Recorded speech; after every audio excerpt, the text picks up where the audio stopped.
Hello there, sinners, it's me again, Jasmine, and I'm here with another analysis video. I'm also here with a very special guest who will be collaborating with me for this video too. Everyone, please give a nice and warm welcome to Sawyer Sabol. Hello everyone, and I just wanted to give a big thank you to Jasmine, who came to me with this idea of a potential collab and to talk about one of my favorite ships and obsessions really is Huskerdust. So again, thank you all so much, and it means a lot to be a part of this video. Now, before we begin and start, please note that if you guys aren't a fan of said ship and don't like it, that is totally fine and valid. But please, respect others' opinions and don't start any shipping wars and arguments in the comments, please. Look, you're allowed to share your opinions and ship whatever you want. Do whatever you want, just as long as it makes you happy and isn't hurting anyone. But just be civil and respectful towards one another, please. And I also want to note that when it comes to the show that we'll be talking about today, we know there's a lot of controversy when it comes to the creator and their shows itself. And we also know how this fandom can be, we know how this fandom is, but we aren't going to talk about that. That's a subject for another video in the future. That's for another day. We're making this video for fun and to just show our love and dedication about this said ship we'll be talking about today. So again, please be respectful and nice, everyone.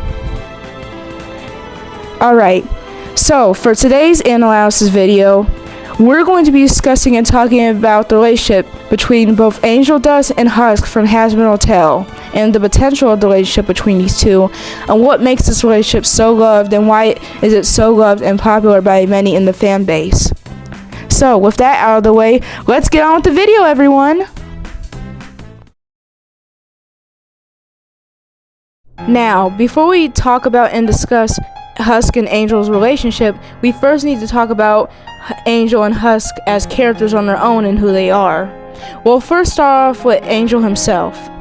Angel as a character, I feel, has been misunderstood and criticized, especially by those who see him as nothing but an uwu baby who needs to be saved, being a Stolas 2.0, or just disregard him in his struggles and see him as nothing but a stereotype.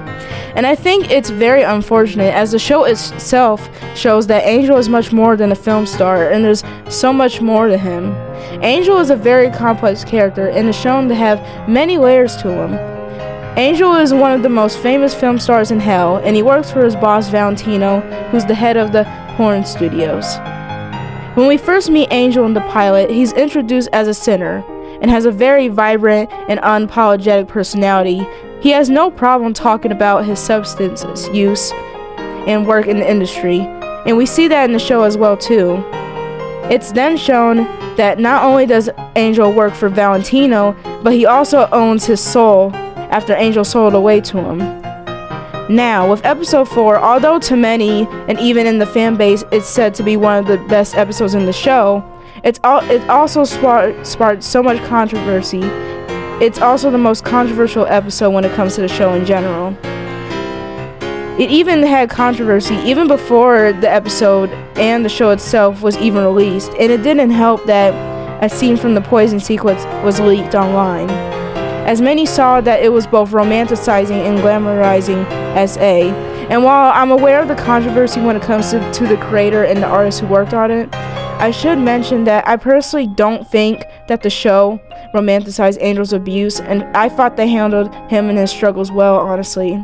Poison made me uncomfortable, but that was the whole point. And while I don't want to speak for any victims, I still want to speak on this real quick. I just personally think it's awful how many of you out there try to speak over survivors and constantly harass them for finding comfort in Valentino or Angel, and telling them how they should feel and how they're wrong for liking these characters. All victims' experiences are different, and many handle their traumas differently. There are lots of victims who all find comfort in Angel as a character and relate to his feelings and him as a whole in general. And for some of these individuals to shame victims and trying to dedicate what they think is good or bad representation is just not okay. It's not okay.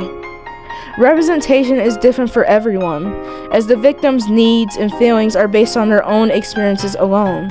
If a victim feels this representation in the show is bad and not for them, then you can't force them to relate to it. They're allowed to feel that way. All victims' feelings are valid and they have a right to feel how they feel. Seriously, some of you out there, especially on the internet, you all need to stop attacking victims for relating or not relating to this representation, and stop dragging them down simply because they have a different opinion than you. Stop using other people's trauma as an excuse to shun the show and the creator, or just having a different opinion than yours. Especially as some of you aren't even doing this for good intentions, and just want to use this as an excuse to shit on the show, and that's just disgusting to me, and just awful behavior. Look, if you're going to criticize the show and its representation, do so when your reasonings are valid, at least if you have actual critiques to give. And don't use any victim's experiences and trauma as a way to express your hatred for the show. Alright, so you brought up a lot of great points, and the reason I think why Angeldust is one of the most popular characters in the show is not only because of his personality and his charisma, and he brings out a lot of laughs in people, but also when you get to the more dark emotional aspects of his character, like of this abusive sorta kind of relationship he's in with Valentino. A lot of people who I've been seeing in the fandom that I text with and stuff online have been in similar situations where like everyone can relate to being in a bad environment or a bad relationship to one extent or another. Even if it's not exactly with like a spouse or like a partner, you could have it where you had an abusive family member, like an abusive dad or mom, or just in situations like that can go beyond a romantic relationship. But there is like a sense of being, for example, raised by a mom or dad who could be very abusive and stuff. That can maybe give you sort of they're still your parents type of thing, where you still kind of love and care for them, even though like what they're doing is bad. So maybe an aspect here that hasn't really been fully fleshed out because it's only season 1 is how they met. Was Val different? Was he a bit more nicer and not a total monster? And so there is just a lot of puzzle pieces for the puzzle that are missing in terms of this, and so everyone just jumped immediately to the bandwagon of trashing on the characters, saying that they're bad representation and saying that it's just not a good look and bad everything is not a great way to go about it, because I can't really think of a character like this that we've seen in a while where like they go through all this bad stuff, they go through all this turmoil, and they're in a bad situation, but unless you look deep, you don't really know, because they put on this big facade pretending everything's fine and they're all horny and happy and flamboyant and all. And that's part of I think why everyone loves the character of Angel so much, not only because the character design is great and so unique and just out there, but it also with their personality. That's part of the reasons why I love the character so much, is after everything Angel goes through and all the turmoil and sadness, he's still able to put one foot in front of the other and still able to just live his life and still have this kind of carefree, fun attitude. And I think that's really cool. And just seeing like his growth, for example, throughout season 1, because season 1 got a lot of critiques about being a bit rushed and not as as satisfying, if you will, because there was only 8 episodes. They were like 20 something minutes a piece. But the one thing I think a lot of us can agree on was Angel's growth from the beginning, where you first see him introduced as kind of this stereotype, being all about his body, and just really kind of looking at himself in such a negative light, not really caring about himself, till like at the end of the season, like for example when he stood up to Valentino to protect Nifty and stand up for his friends there. And even his relationship, which we'll definitely discuss more with Husk, starting from just flirting with him and just invasive in his going into his boundaries and stuff, and Husk is obviously not a fan of it, to near the end where he's more respectful of it and he kind of sees him as like a good friend, and obviously maybe they could be something more with that last shot of them at the bar. So there's a lot more nuance to his character even though the season was a bit rushed, I do feel like they took a lot of effort to develop his growth for the season, and I really appreciated that. Alright, this part of the video, Jasmine, will be talking about, the Husk. So you let me go first, so I'm just gonna, thanks. Now we talk about Husk, where his character is also really fascinating because when you first see him, has this I don't want to be here type of attitude. I'm forced here. He's all grumpy and just drinking alcohol all the time and just not really wanting to participate, even though he's being forced to by Alistair. And you start to see, like, throughout the season, he starts to grow to want to care for the rest of the gang, even where at the end where it looks like stuff's about to get really rough, and Vaggie gives them all permission. Hey, you guys can leave and all, because of Heaven and the Angels and all are gonna come and attack the hotel when they return at the finale. He stays with Angel and Serpentious and Nifty and all them to try to help refortify the hotel. And a part of me was thinking, like, well, even if he wanted to leave, Alistair probably wouldn't let him, because Alistair needs this hotel to work due to the reasons we don't know yet. But I also think even if Alistair was forcing him or whatever, if that was a complaint or issue people had with me bringing this up, I did want to say I think he still cares and really likes everyone else, and they've kind of grown like a found family type friendship situation where they're all tight-knit and close, which is really impressive to do, again, with the short span of this season, because it does take place over, I believe, half a year, 6 months. So that is really impressive. It feels nuanced, it feels rewarded, it feels well done, how even though with the lack of length for the episodes and stuff, you still feel satisfied with the journey that the characters go on. And seeing Husk, like, the episode 4 was like the real knockout one for him, where I think a lot of people were like, this character's really good, where he relates to Angel, and he tries to empathize with him, because you learn a bit more about his backstory, about how he used to be an overlord, and he was he gambled basically into debt, and so he ended up selling his soul to Alistair, which in a lot of ways is similar to when Angel sold his soul to Valentino. So they're both in a bad situation, owned by terrible evil monsters. And so they do have a lot of similarities there, which could be strengthened for their relationship going forward. But I really hate how people we'll talk about Loser Baby when we get to it, but I really hate how people don't say, like, Husk is not in as bad of a situation as Angel. It's not the same.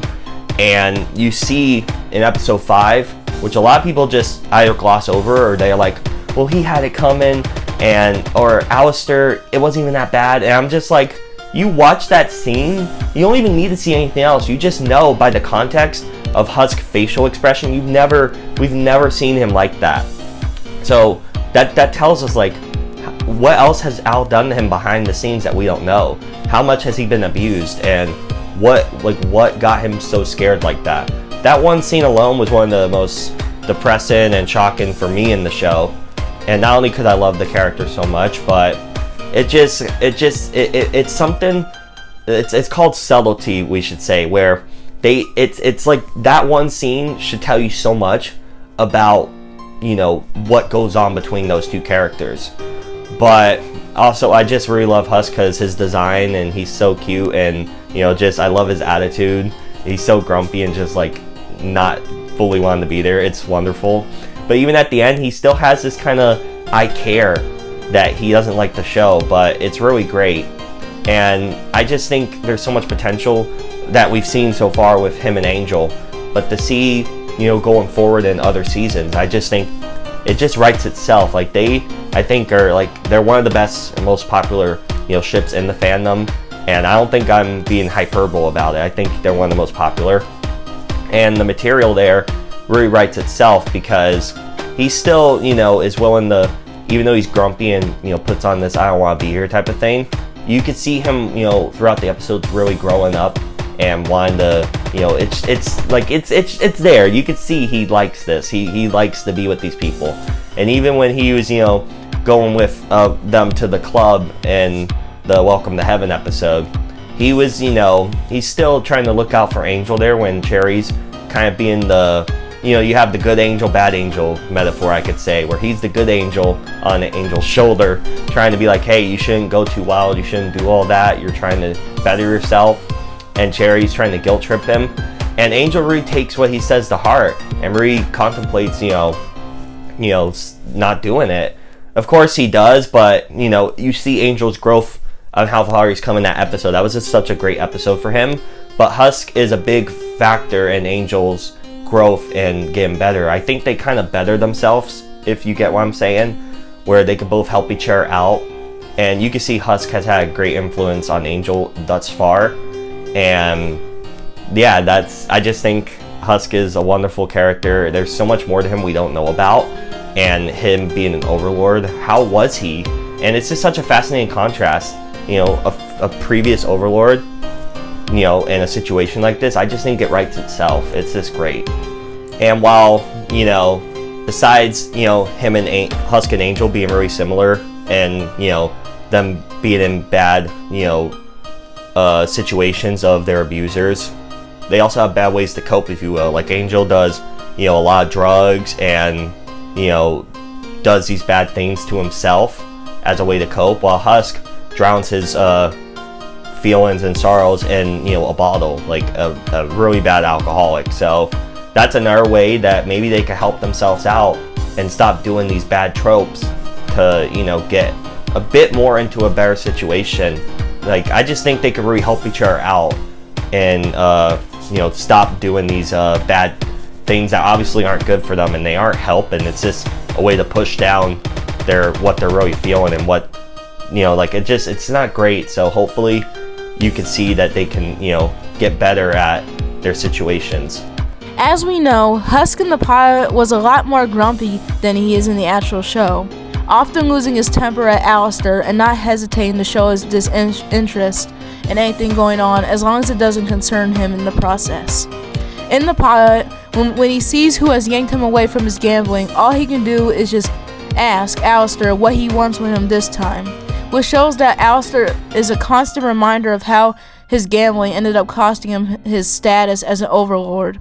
It's easy to understand why he'd be upset and why he seems so closed off and grumpy most of the time. Now, in the official show, he's shown and established to still be kind of a jerk, but throughout the show we see that he still cares and has a heart deep down. Sometimes his temper isn't often unwarranted, and is even justified in some points sometimes.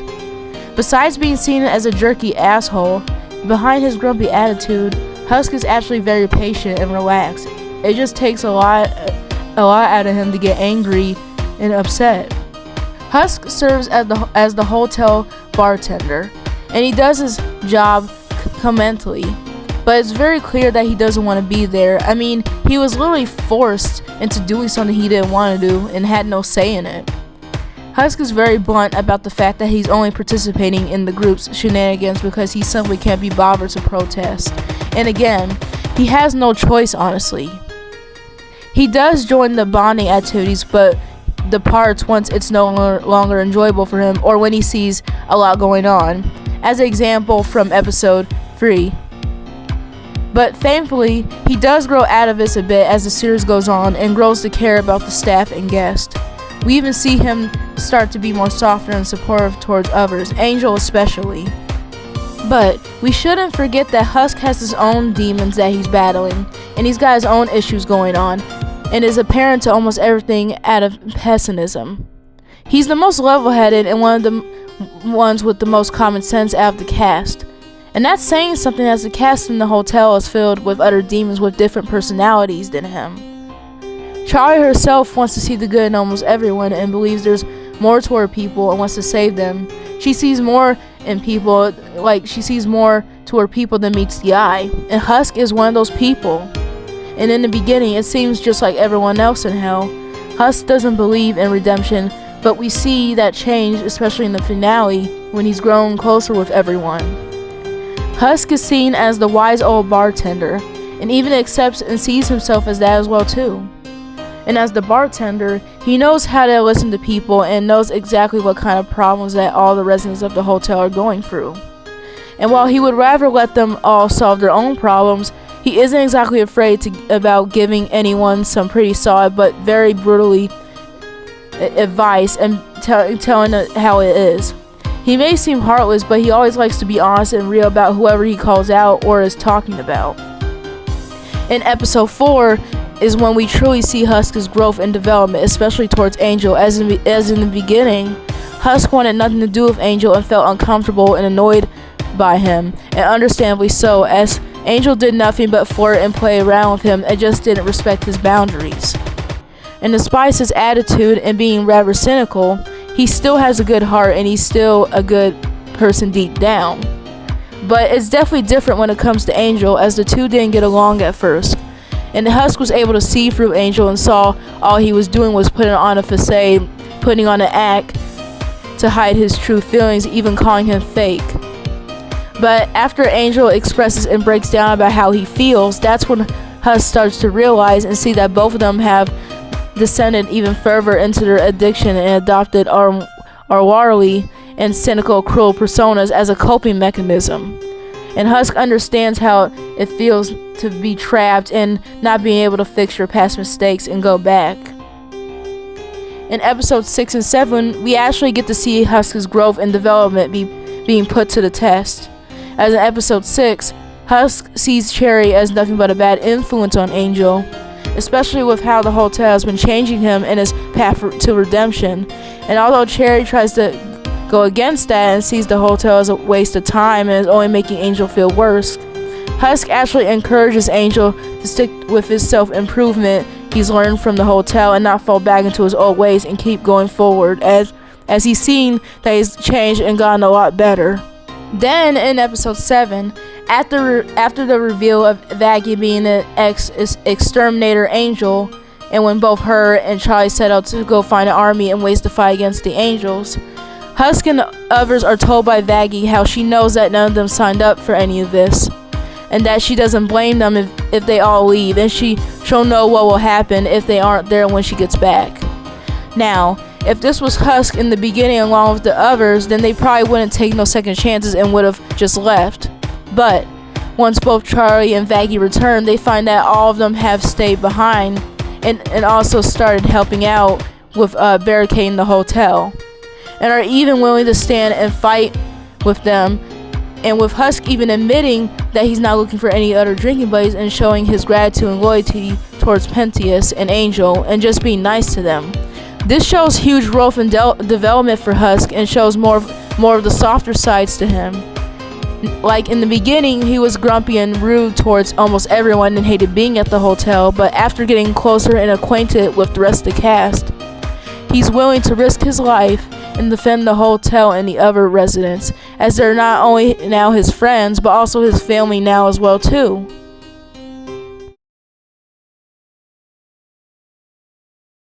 Now, hopefully this segment of the video won't be as long as what we discussed so far, and although it isn't exactly necessary for this video, we still thought we would talk about it, as it does still tie into both Angel and Husk as characters and their relationship. And we both just kind of feel that the song has been misunderstood and just taken out of context.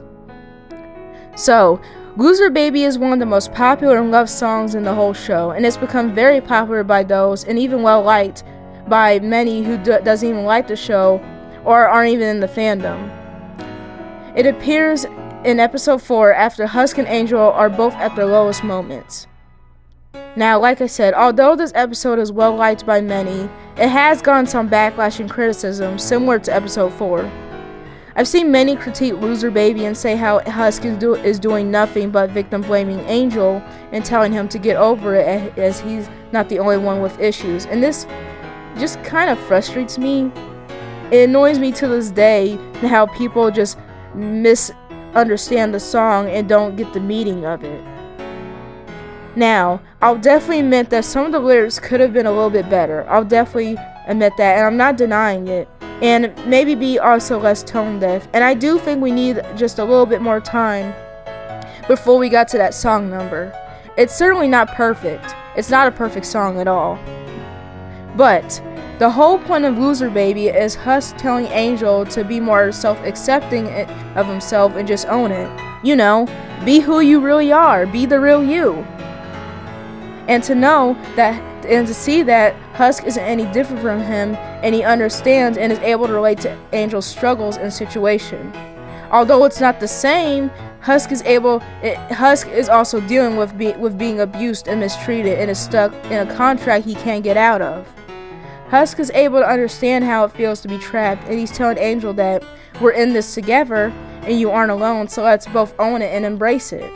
Again, Husk is not invalidating Angel's trauma and situation with Val, nor is he trying to compare him with him selling his soul to Alistair to him. But he can very much relate to regretting past choices, and he can relate to being in an inescapable situation. So again, while he can't relate to Angel's exact struggles, he can relate to a certain extent. And that's what the song is about. Yeah, Angel is in some deep shit, and he's in a very dangerous and awful situation. But he's not the only one. He's not alone in his problems, and he doesn't have to keep being alone. And he's showing him that it's going to be okay. Some are saying that in this song, Husk is telling Angel, you're not the only one with problems, so suck it up and embrace it. You're not that special. When that is totally not the case at all. That is not the case. What Husk is really trying to tell Angel is that you're not alone, and you don't have to act like you're alone. You can let your wally down for people who can understand, even slightly. And if you're suffering, might as well suffer and go through it with a friend. That's what the song is about. Now, if you don't like the song, that is totally fine and okay. But to say that it's victim blaming is just not it. This is Husk's way of saying to be yourself and be you. Heck, in the song, Husk says to Angel to play your card, be who you are. That's what the song is about. So, one of my all-time favorite songs is the Loser Baby song from, Hazbin Hotel. And what makes this song so great is the part in the episode when it comes, because it's a really Angel-focused episode. You see what he goes through at his job, and you just witness, the poison segment, which is really triggering and upsetting for a lot of people, which I can understand. Even though it's like a great song and what it represents and all is really solid. But by the time you get to the Loser Baby song, Angel's, not feeling great and just trying to do these bad habits as a way to cope with what he's going through. And Husk goes out to, take him back to the hotel and all. And there's a moment where they have a heart-to-heart where Angel, opens up about how he feels and what he goes through and just the sadness and all. And then Husk, seeing that, will open up as well and tell him when we find out that he was a previous overlord and how he lost his soul to Alistair. And it's kind of like Husk is like, you told me something personal and real about you. You finally opened up. You're not putting on this facade. You're actually being the real you. I'll open up about me and talk about me for you. And then after that, Husk sees a way to cheer him up by calling him a loser. Which sounds like an interesting way to cheer someone up, but he does it in a really charismatic and charming and just a really sweet way, where now this is the main thing that people aren't really getting with the song, is that they're saying that Husk is trying to compare his situation to Angel's, and he's like, people are taking it really literal. Like, I don't really want to dive into other people's critiques and all, but I've been seeing some people say, that's not a great way to help someone by calling them a whiny bitch and a loser.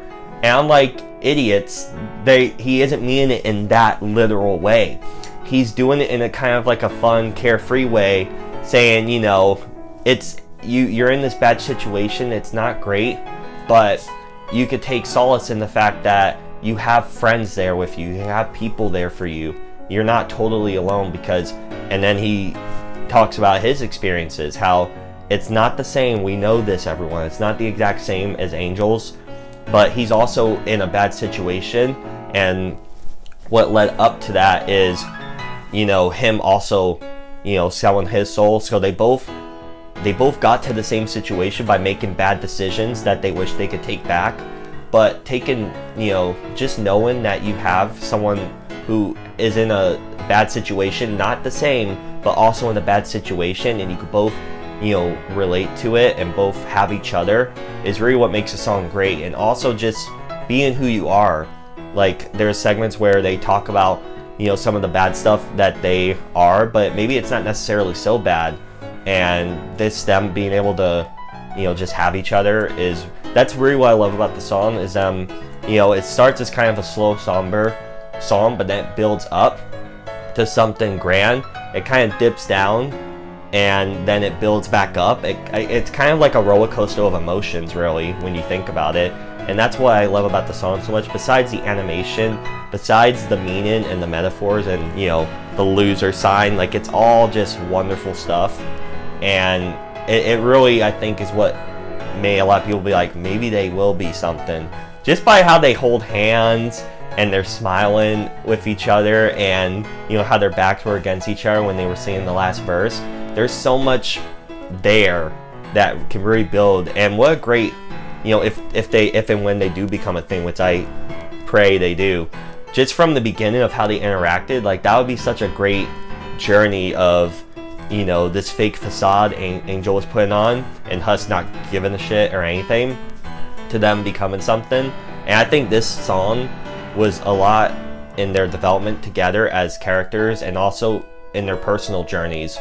And it was such a wave of emotions this episode, but this song carried it so hard for me, and it meant so much to me to be able to watch it. And it's such a beautiful song. I listen to it almost every day, and it's one of those things where I think of no flaws, which may be a bit overdramatic, but there's just no flaws in my opinion. It's just a truly magnificent song, and I love it so much. Alright everyone, we're finally towards the end of this video. For this section, we're going to be now discussing basically why we think this ship has become as popular as it is, and the potential with it. And we also want to discuss why both me and Sawyer personally love this ship, and what makes it so comforting, and why we love it so much. So Huskerdust is known as one if not the most popular ship when it comes to the Hazbin fandom and just the Hellverse in general. And I can definitely see it.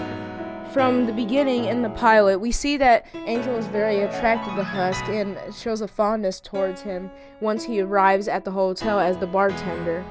But as I mentioned, both of them didn't get along, as Angel often flirted with Husk and didn't respect his boundaries, while Husk was very dismissive and showed this interest in Angel and didn't want to be around him. But as the show progresses, especially in the episode Masquerade, when we see both of them at their lowest points and when we get to see them both develop and grow, we see both characters learning more about one another that they didn't know about.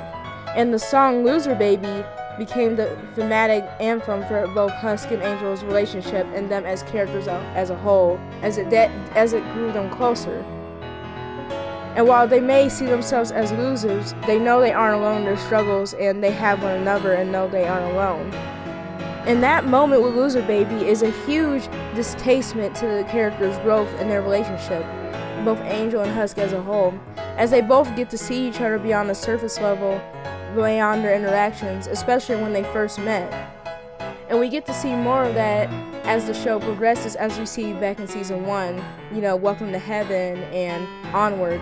Even during episode 8, during the bar sequence in the show Must Go On, we hear an instrumental of Loser Baby playing in the background during Husk and Angel's conversation, which further underscores the emotional depth of their connection and sees how much closer the two have gotten since the beginning when they first met. And I think for me, a reason why I personally love Huskerdust and can see the potential of them is I'm kind of a fan of the whole opposite attach. I mean, another ship I like, I've talked about on this channel, is In an Uzi from Murder Drones. That's a ship I really did get invested in. They have opposite attached relationship, and they really do bounce off one another. And I kind of get that with Husk and Angel too, despite it's a different show for Mergeons. What we've seen in the show so far, there's definitely so much you can do with Angel and Husk and the potential of them being something more. Like, especially if they want to, especially with it being confirmed to be a slow burn, there's definitely a lot of potential you can do with these two.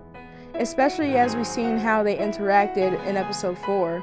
Both of them know how it feels to be trapped and stuck on a leash and not being able to get out of contracts they can't get out of. And they both see it themselves as losers, but know they aren't alone and can relate to their struggles. Like, there's a lot you can do with these two, honestly. Plus, I really do like how the two bounce off and banter one another, as they do kind of have an interesting dynamic, honestly. And I would really love to see that explored more and see their friendship explored more as the seasons progress, because we're getting 4 seasons of the show. So I definitely would be interested to see how the show can develop Angel and Husk as friends and eventually be something more in the future, depending on where the show goes. And I think there's also so much you can do with them as a couple as well, like to see how it changes them both as characters and how much they can grow from the experience. So I really do like the potential of Huskerdust, honestly. I feel like there's a lot you can do with these two, honestly. And I really do hope to see the show do these two justice, because I really do love and to see the potential of these two.